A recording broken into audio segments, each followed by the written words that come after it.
Hello everyone, welcome to the Ozark Outpost in Dixon, Missouri. This is Operation Frostbite, the July 1940 recap. Let's just get going here in Europe. Germany and the Soviets are battling away at each other. You see Germany's now fully in possession of Poland.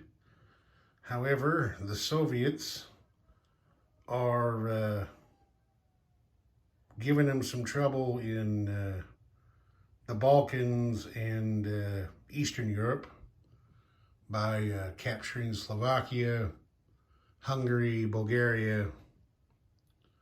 And you see what the Soviets have here on the frontier.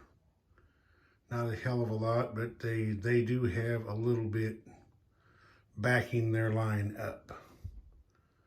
The Germans have a little bit backing theirs. Right now, I'd say the Eastern Front is a pretty even match. We'll just have to see how that plays out. Of course, this turn, you remember Germany invaded Scotland because Prime Minister Churchill left it undefended. So we'll see what happens there. The lone German U-boat that was still causing the Commonwealth some problems got taken out. The remainder of the German U-boat fleet is up here in the far north, and of course the high seas fleet is still bottled up in the Baltic. The Soviets are now fully in control of Mongolia. They have a little bit of stuff here. You know, they may want to try and threaten Manchuria. Don't know, we'll just have to see what happens. The Japanese are inching ever closer to their domination of China. This last turn, the Chi-Coms were wiped off the map. The Kuomintang is holding on to the last vestiges of its territory, which isn't much. Down there, Anzac and FEC are just wondering what's going to happen. You know, the Japanese thus far have concentrated solely on China. They haven't gone for anything else, which isn't necessarily a bad strategy, because anything that they want to try to do anywhere else puts money in the U.S. Treasury that brings them closer to wartime income. So it is, you know, if the longer you can keep the United States out of the war, the better off you are in the long run. So it's been a plotting, maybe sort of monotonous strategy for the Japanese, but it is working for them. This turn, the Free French jumped over there and took Morocco away from Vichy. Italy, this is going to be the highlight of the turn. Italy has jumped into the war against the Commonwealth, capturing the whole of Egypt, and along with it, the Suez Canal. So we'll just have to see what kind of response the Commonwealth can mount to that kind of aggression. The United States, you know, they're still income restricted. There's not a hell of a lot they can do.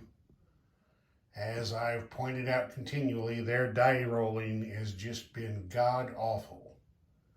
I mean, let's go over here and look at this tech chart. I mean, you guys know the number of dice they're throwing on tech rolls, and they've just completed 2 technologies. That's it. I mean, that is just, I mean, look up here. The Soviets, with a hell of a lot fewer rolls, are doing better than the United States in tech. Germany, with a hell of a lot fewer rolls, is on par with the United States in tech. I mean, it's just terrible. That's about all I can say. But give a kind of a quick review here of where everybody is. Back that out a little bit. You see Germany's got a couple completed. The Soviets have got, what, 4 completed. The Japanese and the Italians are each in there for 1.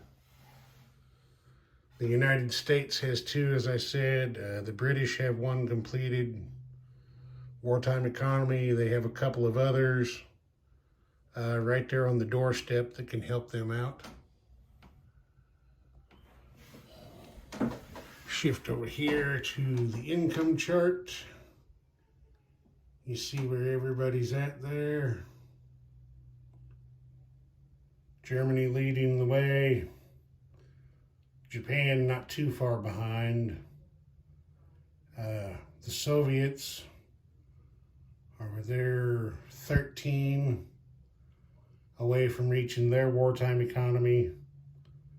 The United States still has they're still $35 away from wartime economy, so they've got a long way to go. You know, depending on how the Japanese decide to play this, I mean, good God, it could be another, 4 or 5 turns before the United States can get into the war. It's just gonna depend. Okay, we'll move the turn marker up there to January 41.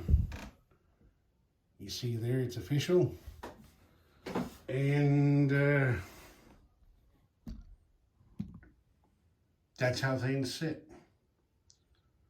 We'll see you in January 41 with Mark the Shark and Germany. Ozark Outpost. Over and out.